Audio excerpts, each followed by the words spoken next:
Professor నాగేశ్వర్‌కు సంబంధించి కొద్ది రోజులుగా చాలా వార్తలొస్తా ఉన్నాయి. చాలా ఒక హాట్ వ్యవహారం నడుస్తా ఉన్నది. ఆయన ఏదో కొన్ని వ్యాఖ్యలు చేసిర్రు. పవన్ కళ్యాణ్ మీద, అక్కడ ఉన్నటువంటి ప్రభుత్వం మీద, బీజేపీకి సంబంధించి కొన్ని వ్యాఖ్యలు చేసిర్రు. ఆయనే ఏదో ప్రభుత్వాన్ని ఇబ్బంది పెట్టే ప్రయత్నం చేసిర్రు, అస్థిరతను లేపే ప్రయత్నం చేసిర్రని ఇట్లా రకరకాల సెక్షన్ల కింద ఆయన మీద ఎక్కడ పడితే అక్కడ ఏపీ అంతటా కూడా కేసులు పెడతా పోతున్నారు. ఆయన గతంలో ఎమ్మెల్సీగా పనిచేసిర్రు. ఒక మేధావి, ఒక జర్నలిస్టు, చాలా అవగాహన ఉన్న వ్యక్తి రాజకీయాల మీద. ఆయనకు వాస్తవానికి చూపు సరిగా ఉండదు. కానీ ప్రతి సబ్జెక్టు మీద అపారమైన జ్ఞానం ఉన్నటువంటి వ్యక్తి. కొన్నిసార్లు అటువైపు, కొన్నిసార్లు ఇటువైపు, రకరకాల పార్టీల వైపు కొన్నిసార్లు మాట్లాడి ఉండొచ్చు గాక. కాకపోతే ఇప్పుడు ఆయన ఏదో వ్యాఖ్య చేసిండు అని చెప్పి ఆయన మీద మొత్తం కేసులు పెడతా ఒక ప్రాపగండా నడిపిస్తున్నారు. ఒక వర్గం, ఇక ఏపీకి సంబంధించిన అధికార పార్టీ వర్గానికి సంబంధించిన వాళ్ళైతే ఇక సోషల్ మీడియాలో ఇష్టం ఉన్నట్టుగా ఆయన మీద మాట్లాడుతూ ఉన్నారు. ఆ దాడి అదంతా కూడా జరుగుతూ ఉన్నది.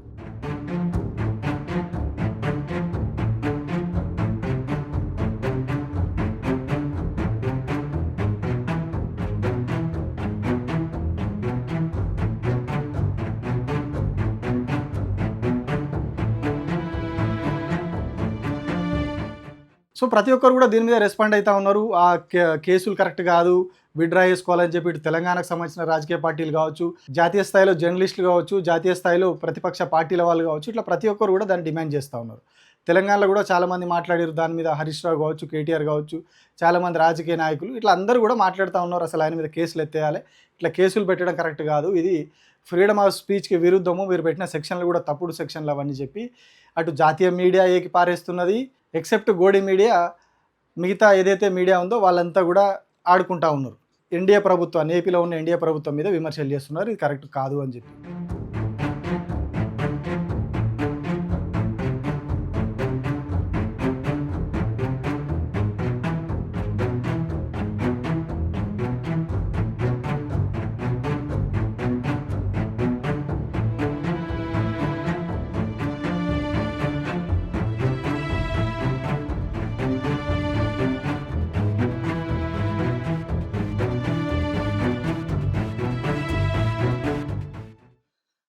ఇప్పుడు వారు మాట్లాడింది ఏటని నేను క్లియర్‌గా విన్నాను. అందులో నాకేమైతే తప్పు కనిపించలేదు. అయినప్పటికీ ఒత్తిడి చేసినందువల్ల ఆయన మాటలు విత్‌డ్రా చేసుకున్నారట. చేసుకున్న తర్వాత కూడా ఆయన మీద కేసులు పెడుతున్నారంటే అది ఎంత దారుణం! అంటే ప్రజాస్వామ్యంలో ఇంకెవరు మాట్లాడకూడదా ఎవరి గురించి? సో ఇంత వ్యవహారం నడుస్తున్నా కూడా ఏపీ ప్రభుత్వం నుంచి ఎట్లాంటి రెస్పాన్స్ లేదు. కొత్తగా ఇంకా ఎఫ్ఐఆర్లు నమోదవుతూ ఉన్నాయి. సో మరి నిజంగా అందరు మాట్లాడే వాళ్ళు ఇది ఒకటే కేసును చూసి మాట్లాడుతున్నారు అనిపించింది నాకు. ఎందుకంటే ఏపీ ప్రభుత్వం ఎంత సహనం కోల్పోయి వ్యవహరిస్తున్నది కొద్ది రోజులుగా జరుగుతున్న పరిణామాలు చూస్తే అర్థమవుతుంది. చేయని నేరాలకు కేసులు పెట్టడం, మాట్లాడని మాటలు మాట్లాడినట్టుగా పెట్టి కేసులు పెట్టడం, వాటికి ఎక్స్లో ఏదైనా పోస్ట్ పెడితే నోటీసులు పంపి దాన్ని డిలీట్ చేయించడం, ఇక మెటాలో అయితే ఇన్స్టాగ్రామ్, ఫేస్బుక్లో అయితే డైరెక్ట్ డిలీట్ చేసి చేస్తున్నారు. ఇండియాలో కనిపించకుండా చేస్తున్నారు దాన్ని. అదే ఎక్స్లో అయితే ఎక్స్కి లెటర్ రాయడం, ఆ ఎక్సోడు ఎవరెవరైతే పోస్టులు పెట్టారో వాళ్ళకు మెయిల్స్ చేయడం, కొన్ని వందల మందికి వస్తున్నాయి మెయిల్స్. ఇట్లా మెయిల్స్ పెట్టడం, ఆ పోస్టులు దించడం. అందులో ఏమైనా ప్రొవోకేటివ్ ఉందా, ఇంకేమైనా ఉందా అంటే అందులో ఏం ఉండదు. ఏం లేకున్నా కూడా దాన్ని ఒక భయాందోళనకు గురి చేసేలాగా కేసులు నమోదు చేసి వేధించడం ఏపీ ప్రభుత్వానికి అలవాటైపోయింది. ఓన్లీ నాకే ఇప్పటివరకు ఒక 3-4 మెయిల్స్ వచ్చినాయి ఎక్స్ నుంచి. పలానా మీరు పెట్టిన పోస్టు రూల్స్కి విరుద్ధంగా ఉంది, భారతదేశ చట్టాలకు విరుద్ధంగా ఉన్నది, దీన్ని తొలగించగలరు అని చెప్పి ఎక్సోడు మెయిల్ పెడతాడు. సరే ఎందుకు వచ్చిన లోలీరా భయ్యా వీళ్ళతోటి అని చెప్పి డిలీట్ చేసుకుంటూ పోతా ఉన్నాం. మేము డిలీట్ చేస్తూనే ఉన్నాం, వాడు పెడుతూనే ఉన్నాడు. లాస్ట్కు రీసెంట్గా ఒక పోస్ట్ పెట్టినండి. కేంద్ర ప్రభుత్వం ఒక నిర్ణయం తీసుకున్నది. ఇప్పుడున్న ఆర్థిక పరిస్థితులు, ఈ యుద్ధ పరిస్థితులు, అక్కడ అమెరికా, ఇరాన్, ఈ యుద్ధ పరిస్థితులు, వీటి వల్ల ప్రపంచవ్యాప్తంగా పరిస్థితి బాగాలేదు. సో దేశంలో ఆర్థిక పరిస్థితి కూడా ఇబ్బందికరంగా ఉంది కాబట్టి భారీ నిర్మాణ ప్రాజెక్టులు అన్నీ కూడా ప్రస్తుతానికి రద్దు చేస్తున్నాము, ఆపేస్తున్నాము, నిలిపేస్తున్నాము అని చెప్పి కేంద్ర ప్రభుత్వం ఒక స్టేట్మెంట్ ఇచ్చింది. స్టేట్మెంట్ ఇస్తే ఆ బ్రేకింగ్ న్యూస్ అయితే ఛానల్లో వస్తే దాన్ని నేను తీసి అదొక వీడియో పెట్టిన. మరి ఎట్లా ఇప్పుడు, మరి అమరావతి ఎట్లా, మరి మన అమరావతి సంగతి ఏంటి అని జస్ట్ ఒకటే లైన్ ట్వీట్ చేస్తే దానికి అల్లూరు జిల్లానే ఏదో జిల్లా నుంచి పోలీసులు ఒక మెయిల్ పంపిస్తారు. ఎక్సోన్కి లెటర్ రాస్తారు, ఆ ఎక్సోడు నాకు మెయిల్ పెడతాడు. ఇది తీసేయాలి, ఇది రూల్స్కి విరుద్ధంగా. అలా ఏముంది రూల్స్కి విరుద్ధంగా? భారతదేశ చట్టాలకు వ్యతిరేకంగా ఏమున్నది అందులో? అరే కనీసం వ్యంగ్యాన్ని, విమర్శను కూడా చిన్న విమర్శను కూడా తట్టుకోలేనంత స్థితిలో ఏపీ ప్రభుత్వం ఉన్నది. నేను విజనరీ, నేను ఏదో చేసిన ప్రపంచానికి అని చెప్పి చంద్రబాబు నాయుడు చెప్పుకుంటాడు. నా కొడుకు ఇప్పుడు అంతకు మించిన విజనరీ అని చెప్పుకుంటున్నాడు. ఇక పవన్ కళ్యాణ్ అయితే ఇంకా అంతకంటే పెద్ద విజనరీ అని చెప్పుకుంటున్నాడు. మరి ఇంతమంది విజనరీలు ఉన్న దగ్గర, ఇంతమంది గొప్ప గొప్ప నాయకులు ఉన్న దగ్గర చిన్న విమర్శను కూడా తట్టుకోలేక, చిన్న వ్యంగ్యాన్ని కూడా మీరు సహించలేకపోతున్నారు. ఇదే తెలుగుదేశం పార్టీ గతంలో ఎన్టీ రామారావు మీద శ్రీధర్ అనే కార్టూనిస్ట్ ఇప్పుడు ప్రభుత్వ సలహాదారుగా ఉన్నాడు ఏపీ ప్రభుత్వంలో, రీసెంట్గా నియామకం జరిగింది ఆయనది.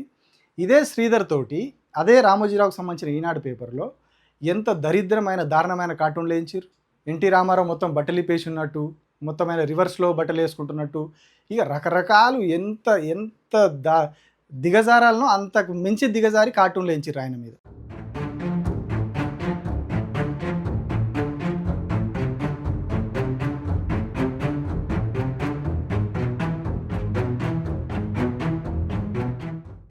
సో మరి అప్పుడు తెలియదా మీకు? మేము ఆ స్థాయిలో కూడా ఇప్పుడు అడుగుతలేము కదా. జస్ట్ ఎట్లా మరి ఇప్పుడు అని చెప్పి చిన్న వ్యంగ్యమైన పోస్ట్ పెడితే దానికి నోటీస్ వస్తుంది. ఇక మొన్న ఒక జర్నలిస్టును ఆయన అనని మాటను అన్నట్టుగా సృష్టించి దాని మీద ఒక తప్పుడు కేసు పెట్టి అరెస్ట్ చేయడానికి వస్తే ఇక్కడ ఉన్న డిజిటల్ మీడియా జర్నలిస్టులు అందరూ ఏకమై ఒక ప్రెస్ మీట్ పెట్టి మాట్లాడతాం.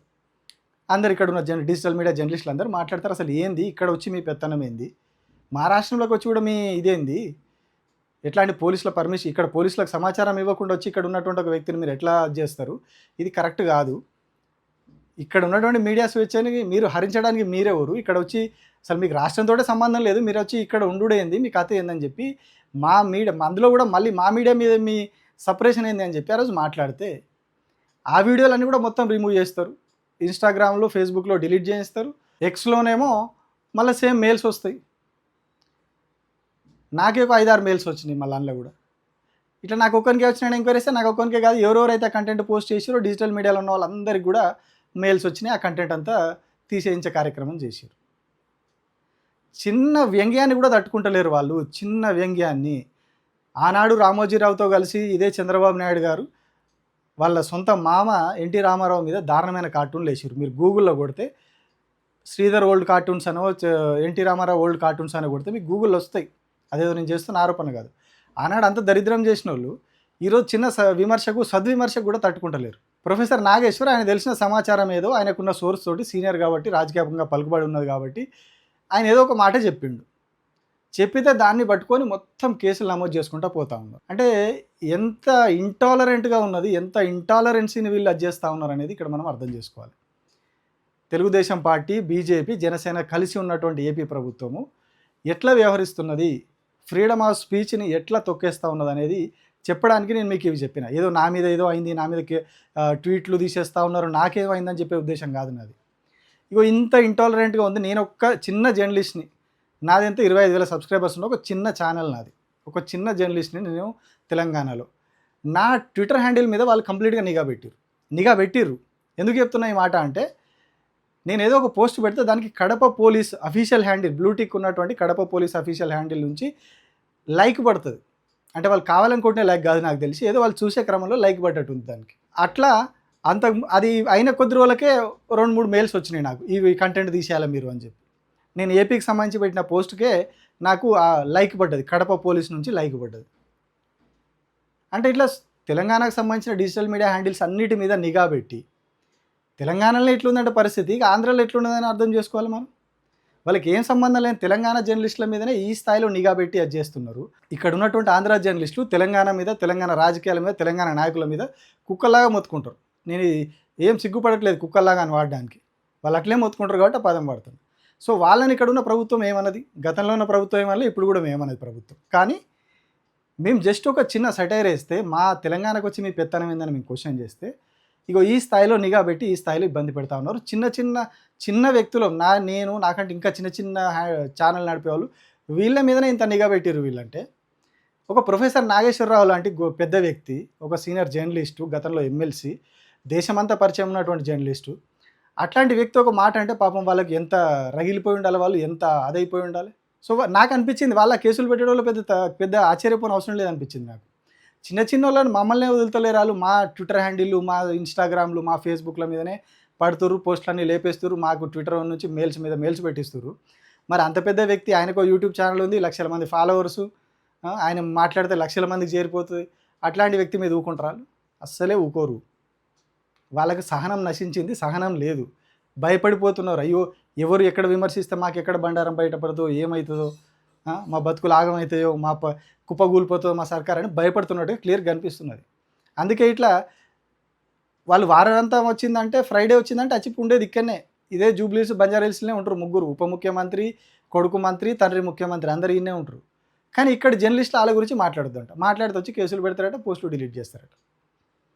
ఇగో ఇది వాళ్ళ పరిస్థితి.